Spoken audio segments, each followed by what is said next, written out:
De hoje é sobre o livro A Noiva Fantasma, da editora Darkside, dessa autora que eu me recuso a pronunciar o nome dela porque é muito difícil. Ele é um livro muito bonito, ele é um livro de capa dura e a capa ela é meio aveludada. Por dentro ele é lindo. Todo começo de capítulo tem esse desenho. Ao final do livro você encontra essas páginas aqui que você destaca para fazer um origami. E aqui vem explicando como fazer o origami. Você encontra ao final do livro também notas que são extremamente importantes, falando sobre o casamento fantasma, porque a autora se baseou numa lenda para escrever a história A Noiva Fantasma. Ela vem falando sobre Malaya, que é onde ocorre a história, que Malaya ela é o nome histórico da Malásia antes da independência. E assim, no livro você encontra nomes chineses, e aqui ao final tem o significado dos nomes. Por exemplo, a protagonista ela se chama Lilan, que significa orquídea bela, e assim por diante. Eu irei, gente, pronunciar o nome dos personagens, mas eu não sei se minha pronúncia estará correta, ok? Porque são nomes chineses. Então ele é um livro muito bacana, muito gostoso, muito lindo. Ah, e ele tem uma fitinha também, deixa eu mostrar pra você. Ele tem uma fitinha também, aqui, fitinha azul, muito linda. A protagonista se chama Lilan e ela tem 17 anos e ela perdeu a mãe muito cedo e ela vive com o pai e com a ama, que é tipo uma babá, que também foi babá da mãe dela, que já faleceu. Então assim, ela tem essa ama como se fosse uma mãe. E o pai dela, depois que perdeu a esposa, ele ficou muito depressivo, então ele vive isolado dentro de um escritório, ele não tem contato social, então os negócios dele também caíram muito, e assim, eles estão numa situação financeira muito complicada. A história se passa em 1893 e tem uma lenda que é muito praticada aqui pelo povo de Malaya, que assim, quando um rapaz morre, você, uma menina, né, uma outra pessoa pode se casar com o falecido. Não irei entrar muito em detalhes sobre essa lenda, porque será um spoiler e vou deixar o spoiler para o final do vídeo, porque eu tenho alguns comentários a fazer sobre o livro. Existe uma família chamada Lin aqui no livro, que é uma família muito rica, e o filho do casal faleceu. Tem alguns meses que ele faleceu aqui na história. Ele se chama Lian Tianxing, acho que é assim que se pronuncia. E acho que o tio desse menino que faleceu falou, né, comentou com o pai da Lilan que se a Lilan poderia se casar com ele, tá? Existe ali um motivo X que eu não irei dizer aqui pra vocês, mas assim, o pai da Lilan comenta com ela. E ela não fica com interesse nenhum em se casar com uma pessoa que já faleceu. Mas o pai, assim, ele também não força a garota. Ele simplesmente fala, se você não tem pretensão de casar com uma pessoa e se você não quer filhos, é uma boa. Além de que, se a Lilan casar com o garoto que faleceu, ela irá morar no palácio, ela será uma pessoa muito rica e todas as dívidas do pai serão quitadas. Tem esse detalhe. Mas o pai, assim, mesmo sabendo disso, ele não força a garota, ele deixa meio que a critério dela, e isso também não está ainda assim muito acertado. Um belo dia, a Lilan é convidada pela família Lin para ir até o palácio numa festa e tudo mais, porque eles querem conhecê-la. E quando ela chega nessa festa, ela acaba encontrando com o primo do falecido, que é o Tianbai. E ela acaba se apaixonando por ele e ele acaba se apaixonando por ela. E nessa festa, a mãe do falecido pediu uma fitinha de cetim que estava no cabelo da Lilan pra ela, assim, simplesmente pediu a fitinha. E a Lilan, muito educada, uma menina muito doce, entregou a fitinha. Porém, essa fitinha era para um ritual, porque o falecido, que entrava nos sonhos da mãe, pediu essa fitinha para que a mãe fizesse um ritual para que ele pudesse entrar nos sonhos da Lilan, que é essa menina aqui da capa. e a Lilan começou a conversar com o... eu sempre esqueço o nome dele, gente, o Lian Tianxing, através dos sonhos, né, ou pesadelos. E ela começou a ficar muito perturbada, ela quis comentar isso com o pai, só que o pai, ele é um cara assim, que ele não gosta de superstições, não gosta de lendas.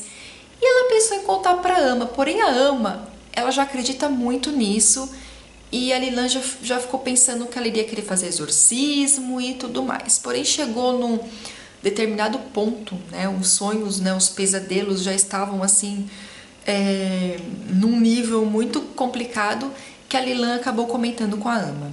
O que a Ama fez? A levou a uma vidente. Não sei se é esse exatamente o nome aqui no livro, mas é tipo uma vidente. E a Lilan conversa com essa vidente, conta tudo pra ela o que tá acontecendo, e ela entrega para a Lilan uma bolsinha com um pó negro. E fala para ela tomar aquilo em último caso. E a Lilan, sim, ela toma desse pozinho, acho que ela coloca a mistura na água, alguma coisa assim, só que ela coloca numa quantidade assim exagerada, e a vidente ainda fala para ela, cuidado, porque o excesso é perigoso. E a Lilan acaba entrando em coma. Quando ela entra em coma, ela sai do corpo. Então, assim, ela vê o corpo dela ali na cama, ela vê a Ama, ela vê o pai, ela vê o desespero de todo mundo. E ali ela sai para uma missão. Ela vai até a Planície dos Mortos. O livro ele é dividido em 4 partes. A terceira parte é a Planície dos Mortos. E assim, eu não gostei da criação da Planície dos Mortos. Tanto que lá nas notas a autora menciona que essa planície foi uma criação dela própria. Então não faz parte, apesar de ela ter se baseado em crenças chinesas e tudo mais, foi uma criação dela. E, gente, eu não gostei daquela Planície dos Mortos. E o livro ele trata de um triângulo amoroso. Então nós temos o falecido, temos o primo do falecido, que é o Tianbai, e temos uma terceira pessoa que a Lilan conhece ali na Planície dos Mortos, que enfim eu não irei dar maiores detalhes sobre a pessoa. E eu não gostei do triângulo amoroso. Eu não gostei da Planície dos Mortos e não gostei do triângulo amoroso. Eu acho que a autora fugiu muito. Ela criou uma história tão bonita para um personagem, de repente o desfecho que ela deu para esse personagem não ficou bacana. Esse personagem é o Tianbai. Eu não gostei do desfecho que a autora criou para ele. Eu acho que isso foi desnecessário. Eu acho que a história é muito, muito bacana. Tanto que eu ganhei esse livro e eu não estava com muita expectativa. Eu fiquei pensando numa história muito clichê, mas o livro não é clichê. É uma história muito, muito legal. Mas eu não gostei desse triângulo amoroso que existe aqui no livro. Eu achei que a autora fugiu muito. Eu acho que ela estragou a história. O que é muito bacana no livro é a parte histórica. Como eu não tenho muito conhecimento de tradições e lendas orientais, esse livro assim, é um prato cheio para quem gosta e se interessa por isso.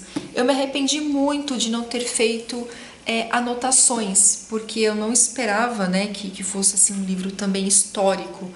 Então eu fui lendo e achei que tivesse somente aquela informação e fui passando, mas não, tem muitas coisas bacanas que é interessante para quem gosta anotar. Devido à Planície dos Mortos e ao Triângulo Amoroso, eu considero esse livro assim regular, 3 estrelas, porque, enfim, gente, a narrativa da autora é muito gostosa, mas eu não gostei do desenrolar da história. E como eu quero fazer um comentário sobre esse desenrolar da história, a partir de agora o vídeo terá spoiler, então se você não leu o livro, enfim, tchau, até o próximo vídeo. Mas eu quero fazer os meus comentários. Quando a Lilan conhece o Tianbai, ele se apaixona. E no decorrer da história, a Lilan fica sabendo que na infância eles estavam um prometido para o outro, mas aconteceu N situações que eles acabaram, né, meio que os acordos entre as famílias foram rompidos. Quando a Lilan sai do corpo dela e vai para a Planície dos Mortos, ali ela encontra uma personagem chamada Fan, também não irei dar muito detalhe sobre ela, e a Fan, um belo dia, entra no corpo da Lilan. Então a fã, já sabendo um pouquinho da história dela, se aproxima de Tianbai e ali acontece toda uma história que Tianbai acaba pedindo Lilan, que na verdade é fã, em casamento. Só que assim, o Tianbai ele percebe que existe alguma coisa de estranho ali, não parece a mesma menina. Tanto que a ama, o pai dela, todo mundo, as pessoas que trabalham na casa, acabam percebendo que a Lilan tá diferente, porque na verdade não é Lilan, é a fã que está ali. E quando a fã sai do corpo da Lilan e a Lilan entra novamente para o corpo dela, que aí tem toda uma história também, o Tianbai deixa de gostar da Lilan, gente. Foi uma coisa muito estranha.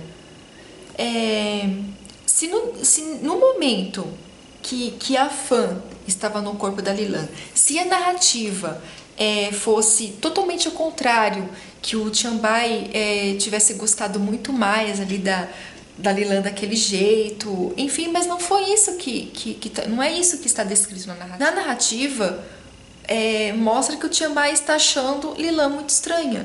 E quando ela volta realmente, quando a própria Lilan está ali, fica uma situação estranha, gente. O desenrolar dessa história é muito estranha. A Lilan acaba se apaixonando por uma outra pessoa que ela encontra na Planície dos Mortos, que, assim, é muito legal. Eu adorei o romance dos dois, eu adorei o final do livro, mas, assim, ficou ali um porquê. Eu acho que não deveria ter uma terceira pessoa, somente dois, então. Eu acho que ficou um pouco estranho. E a Planície dos Mortos, gente, o que é aquilo? É uma parte muito chata do livro, eu realmente, assim, não gostei. Mas, né, enfim, essa foi a minha opinião. Eu achei um livro regular, 3 estrelas. E, assim, o que valeu super a pena no livro foi realmente a parte histórica. Então é isso, pessoal. Se vocês gostaram do vídeo, deixa o joinha de vocês, compartilhe, se inscrevam no canal e até o próximo vídeo. Tchau!